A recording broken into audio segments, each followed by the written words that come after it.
Bom dia, pessoal! Sejam todos bem-vindos ao primeiro vídeo desta terça-feira e já tem algum tempo que eu venho falando aqui pra vocês, falando não, afirmando categoricamente que o Lula vai cair, ele não conclui esse mandato. E vejam bem, isso aqui não é uma vontade pessoal do Ed, um desejo político, nada disso. Eu vou mostrar aqui pra vocês fatos e contra fatos não existem argumentos. O varejo brasileiro está à beira do abismo e quando esse processo for concluído, acabou. Não tem mais como. É a história quem diz isso. E para piorar a situação, se isso não for suficiente, tudo isso está acontecendo enquanto o Brasil financia a invasão russa na Ucrânia. Tudo que eu vou mostrar aqui para vocês é dado oficial, não é especulação. Tá? Então fiquem aí, vocês vão ver, né, que o que eu estou falando, o que eu estou afirmando aqui é a mais pura verdade. Antes disso, outras matérias, a primeira é essa no canto da tela, é o processo de cassação do Sérgio Moro. Nem sei como é que está essa votação, pessoal. Eu vi muita gente da isentosfera ontem, né, dizendo olha, o Lula e o Bolsonaro são iguais, é o bolsopetismo. Vamos diferenciar aqui as coisas, deixando sempre claro uma coisa que vocês que me acompanham já sabem disso, já estão cansados de saber. Eu não gosto do PL, não gosto do Valdemar. Eu acho que o Bolsonaro precisava de um partido dele, um partido conservador de verdade. Mas a César o que é de César. O PT está fazendo isso, está pedindo a cassação do Sérgio Moro, por perseguição política. Quem não se lembra do Lula dizendo que queria F, né? Que queria F determinadas pessoas. Pô, o Deltan ele já conseguiu agora, ele está correndo atrás do Sérgio Moro. Já o PL quer a vaga. Quer dar a vaga no Senado do Sérgio Moro. São objetivos diferentes. Ed, você concorda com isso? Eu não concordo, pessoal. Eu não concordo porque eu assim, não nutro nenhuma simpatia pelo Sérgio Moro, né, depois de toda a trairagem dele. Né? Agora, ele foi eleito pelo voto popular. Né? Infelizmente, muitas pessoas achavam que o Paulo Eduardo Martins não tinha chance de ganhar. Essas pessoas acreditaram em pesquisas eleitorais. E quando chegou no dia, quando saiu o resultado, ele estava lá colado no Moro. Se as pessoas não tivessem acreditado em institutos de pesquisa, o senador seria o Paulo Eduardo Martins. Né? Mas aconteceu, né? Não adianta, águas passadas. Né? Agora, não adianta também a gente ser, né, a única virgem do cabaré. Né? O Brasil, a política no Brasil é um cabaré.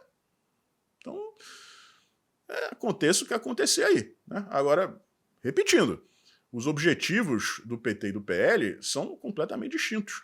Né? O PT quer vingança, o PL quer uma vaga no Senado. Tá? PF identifica servidor que agrediu Gilmar Mendes em Portugal. Eu não vi agressão nenhuma não, tá, o Folha de São Paulo. Eu vi um brasileiro fazendo uma cobrança a um servidor público, né, cujo salário é pago por nós. E aparentemente ele também é um servidor público, não sei o cargo que ele ocupa, não sei qual a instituição, né, mas ele não foi grosseiro, ele não fez uso de palavras de baixo calão, sempre num tom de voz ameno, né, e, uma vergonha. Uma vergonha. Né? E aí, a PF já identificou o cara. O que vão fazer com o cara? O que vão fazer com ele? Vamos ler aqui um print, né, com alguns trechos, né, do que o Gilmar Mendes escreveu na representação. Não bastasse a ofensa pessoal, o agente criminoso. Agente criminoso, meu Deus do céu. Também divulgou o vídeo na rede social X, antigo Twitter, para atingir um público indeterminado e ampliar os danos causados à minha imagem e à da Suprema Corte, diz Mendes na representação.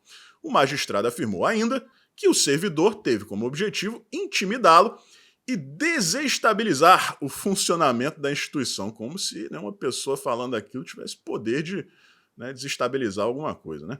Dentro de um movimento, vejam bem, articulado e coordenado de ataques aos poderes legislativo, executivo e judiciário, organizado por extremistas e detratores da democracia.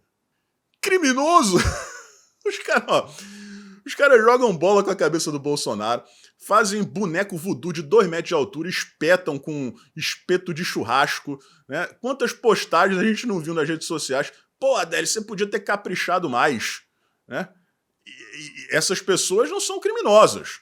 Criminoso é o cara que chegou em Portugal, enquanto o Gilmar Mendes tomava um café e comia um pão, né? E disse, olha só queria informar o senhor que o STF, os senhores são uma vergonha. Isso é crime. E aí, no final, aquilo que a gente sempre fala aqui, pessoal. Sempre fala aqui. Quando você quer defender qualquer coisa, quando a esquerda quer defender qualquer coisa, ela diz que é porque é em defesa da democracia. Né? Agora, qualquer coisa que parta da direita é feita por extremistas que atentam contra a democracia. Eles são donos, né, desse termo tão vago, vaselinizado, né, que, enfim. Então, bom, eu discordo. Eu não faria aquilo, então eu discordo da postura do rapaz. Agora, acho que é um direito dele. Isso aconteceu em Portugal, né? Em Portugal, não é nem jurisdição do Gilmar Mendes. Então, vamos correr atrás dele pelo fato dele ser servidor, né? Vamos tentar punir ele através do cargo que ele ocupa. Né? Mas eu discordo, eu não faria aquilo. Né? Primeiro que não é do meu feitio, segundo que a gente vive um estado de exceção, então deu mole. Né? Deu mole. Agora, eu discordo também de chamar o cara de criminoso, né? E também não acho que isso seja um ato extremista, um atentado à democracia. Para completar, aqui ainda tem aquele rapaz que o Barroso estava participando de uma palestra em Oxford, né? E sobre o sistema eleitoral e tal. E aí um rapaz foi lá e falou que o Barroso estava mentindo. E, assim, na minha opinião, ele estava mesmo, né? Mas, enfim, o rapaz foi intimado. Ele não mora no Brasil, mora na Europa, foi intimado. A Polícia Federal intimou o cara lá fora. Lá fora! Então é o que eu acabei de falar. O Bolsonaro, você pode fazer qualquer coisa com o Bolsonaro, não tem problema nenhum. Tá? Agora, o ministro do STF, meu amigo, não encosta em um fio de cabelo, né? O que não será problema no caso do nobre Alexandre de Moraes. Lula renova contrato para fornecer caixões a aldeias indígenas. É o seguinte, se você não pode impedir a matança, você oferece pelo menos o caixão. Né? Então essa é a maneira que o Lula encontrou de cumprir sua promessa de campanha, de proteger os indígenas, né? Os povos indígenas, em especial os Yanomamis, né? Que foi uma bandeira da esquerda durante a campanha. Muito bem, Lula, né? Muito bem, oferece aí pelo menos o caixão, assim eles não têm que derrubar a árvore, né, e destruir a Amazônia para poderem ser enterrados. Cartão corporativo, outra narrativa, né? Para mim, as duas mais absurdas da campanha foram a questão dos 100 anos e a questão do cartão corporativo. Por quê? Porque o histórico do Lula, né, provava que era uma mentira o que ele estava afirmando. Né? Quem foi recordista de sigilo de 100 anos? Foi a Dilma Rousseff. Foi a Dilma Rousseff. Né? Então, assim, todo mundo sabia que era mentira, mas pessoas acreditaram em sigilo de 100 anos. Aí quando chega agora, tá lá o Lula colocando um monte de coisa em sigilo de 100 anos. Todo mundo sabia. Se você acreditou, você se deixou enganar. E a outra é essa questão do cartão corporativo. O Bolsonaro está esbanjando o cartão corporativo e tal. E a gente comparava com o uso do mesmo cartão corporativo nos governos do Lula, nos governos da Dilma, e era uma diferença abissal. O Lula e a Dilma gastavam muito mais. Gastos com cartões corporativos disparam no governo Lula em 2024. Apenas nos primeiros meses do ano, o presidente já gastou mais de 170 milhões de reais. Em 2023, o governo Lula bateu recordes de gastos. Ao todo, foram 430 milhões e 600 mil reais em despesas corporativas. Só os gastos com cartões de pagamento, por exemplo, foram mais de 90 milhões e 700 mil reais em 2023. O governo emitiu 1.931 cartões corporativos em nome dos funcionários da administração federal. Na média, cada funcionário teria gasto 88 mil reais só em 2024. Só abrindo um parênteses aqui, não foram eles que gastaram. Nós gastamos. Né? Eles usaram o nosso direito. Então tá aí, mais uma narrativa da campanha, né, do Lula caindo por terra. Já tinha acontecido ano passado. 2024 está se repetindo, está piorando a coisa, e a má notícia né, se ele sobrevivesse, se acontecesse um milagre reverso, né, e ele sobrevivesse aí no governo até as eleições de 2026, ele ia falar a mesma coisa, e um monte de gente ignorante e alienada iria acreditar. Tá? Falei para vocês aqui no início do vídeo que o Brasil está financiando a invasão russa na Ucrânia. E eu vou provar isso aqui para vocês com dados oficiais. Eu fiquei sabendo, né, desses números através deste perfil que está aí no canto da tela, né? Então a gente sempre dá os créditos aqui, não vou, né, tomar os méritos de outra pessoa que foi a responsável pela apuração. Tá? Então tá aí no canto da tela. Eu vou trazer aqui os dados apresentados por ele e vocês vão perceber como isso é feito na surdina por baixo dos panos. Esse gráfico aí, pessoal, representa a importação de diesel, ou seja, o Brasil comprando diesel de outros países.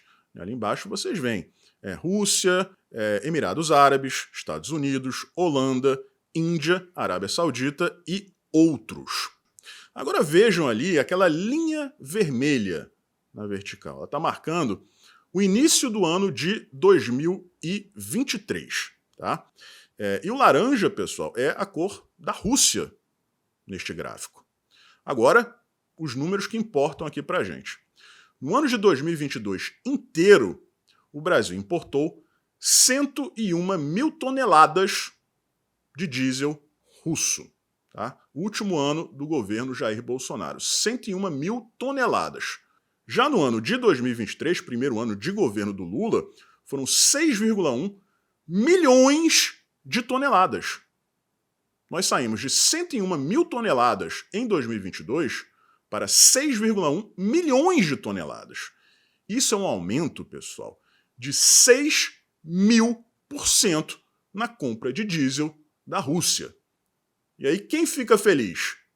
Adivinhem quem está sorrindo de orelha a orelha neste momento. Olha só, o Brasil não precisa chegar e dizer a gente está mandando aqui não sei quantos milhões de reais para a Rússia, para ajudar na invasão. Não precisa de nada disso. O que justifica esse salto astronômico na compra, na importação de diesel russo? De 101 mil toneladas para mais de 6 milhões de toneladas de um ano para o outro. O que explica isso? O que causou essa necessidade? O que está acontecendo com a Petrobras? Não precisa pensar muito para compreender o que está acontecendo. Mas não precisa mesmo. É tudo muito claro e a imprensa não dá um pio a esse respeito. Um pio! Então tá aí, de maneira muito clara, de verdade, o Brasil está mandando rios e rios de dinheiro para a Rússia. Tá? Com a desculpa de comprar diesel. Mas o Bolsonaro comprou fertilizante. Comprou. Porque não existia de onde tirar. Só a Rússia fornecia. Agora eu queria saber por que o Brasil está comprando aí o diesel da Rússia. Né? Os espertões da esquerda vão dizer o seguinte, está tendo aí um monte de sanção contra a Rússia, né? Então eles estão vendendo para o Brasil a um preço abaixo do mercado. Beleza, mas é sério? Enquanto o Ocidente aplica sanções, você vai lá e se aproveita disso para comprar mais barato e sim mandar dinheiro para a Rússia, né, que está gastando uma fortuna na invasão da Ucrânia. Mas é tudo teoria da conspiração. Tá? Agora vamos lá, pessoal, a parte principal aqui. A gente já conversou várias vezes sobre isso. Né? São 3 fatores, e eles foram... quem falou isso não é da cabeça do Ed, quem falou isso foi o Arthur Lira. Né? São 3 fatores primordiais para que um presidente sofra um impeachment. Tá? Ele não pode ter governabilidade, o Lula não tem governabilidade, sem emenda PIX ele não passa nenhuma pauta pelo Congresso Nacional. Né? Ele não pode ter aprovação popular, apoio do povo, o Lula não tem, e isso está piorando cada vez mais. E a economia precisa estar aos cacarecos, caindo aos pedaços. E a gente está nesse caminho já há um bom tempo, todo dia aqui tem notícia ruim para dar. Agora, tirando o agro, quem sustenta a economia do Brasil? É o varejo. É o varejo. Eu vou trazer aqui para vocês alguns dados, muitos deles fornecidos pelas próprias empresas, tá? As maiores empresas de varejo do Brasil. E aí vocês vão ver que não é exagero. A vaca está indo para o brejo. E quando esse processo aqui for concluído, isso que eu vou mostrar aqui para vocês, babau! Não tem como segurar o Lula. Tá? Vamos ler alguns prints aí rapidinho. Primeiro o Carrefour, pessoal, que fechou 123 unidades. Isso foi justificado pelo prejuízo de 565 milhões de reais no último trimestre de 2024. Na verdade, isso aí é 2023, tá, pessoal? Tá escrito errado na matéria. A rede considerou que essas lojas não eram suficientemente lucrativas para continuar operando. Já a Marisa e a Casas Bahia estão passando por processos de reestruturação, enfrentando quedas significativas nas vendas e prejuízos financeiros expressivos. E falando nas Casas Bahia, eles fecharam, pessoal, 55 lojas em 2023, resultando em quase 9 mil demissões. Estão passando por reestruturações. Já as Americanas, que está em recuperação judicial por conta daquela fraude contábil, né, mais de 25 bilhões de reais, fechou 152 lojas e demitiu quase 14 mil funcionários. Já a rede espanhola O Dia iniciou um processo de recuperação judicial na sexta-feira passada e planeja encerrar as atividades de 343 de suas 587 lojas. Isso é mais da metade, né, em todo o país. A empresa continuará operando com 244 lojas, concentradas principalmente na capital de São Paulo. A rede emprega 5.500 pessoas no Brasil, mas após a reestruturação, manterá apenas 2.000 funcionários. Por fim, as lojas Marisa, que comunicaram ao mercado o adiamento da divulgação de seus resultados financeiros anuais, inicialmente prevista para quarta-feira, dia 27 último, mas agora programada para segunda-feira. Teria sido ontem. Não tive notícia, procurei alguma atualização e não achei. Na semana anterior, em um comunicado ao mercado, a empresa confirmou o fechamento de 91 lojas em 2023. O número de demissões resultantes desse processo pode chegar a 2.400 funcionários. Não tem segredo, não tem mistério, nada disso, pessoal. São números. São números. Uma economia quebrada, um governo que não consegue dialogar sem oferecer dinheiro, até porque o dinheiro um dia acaba, né? E um desgoverno sem apoio popular, como é o caso do... A gente viu aí, o Bolsonaro vai à praia em Balneário Camboriú, né? E ele é cercado por centenas de pessoas. O Lula estava recebendo o Emmanuel Macron em Brasília e não tinha ninguém na Praça dos Três Poderes. Ninguém! Colocaram um monte de grade, a guarda lá, né? Do presidencial, e não tinha alma viva para receber os dois. Então o Lula não tem sustentação alguma.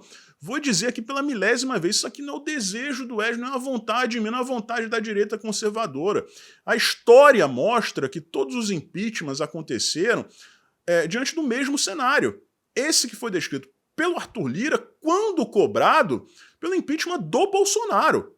E o Lira disse, olha só, precisa de um governo que não tenha apoio popular, que não tenha governabilidade, né, e a economia tem que estar caindo aos pedaços. Não era nenhuma das três coisas estava acontecendo na época do governo Bolsonaro. Agora, no caso do Lula, agora, só falta a economia, não diria nem entrar em colapso, concluir o processo, né, que termina no colapso total.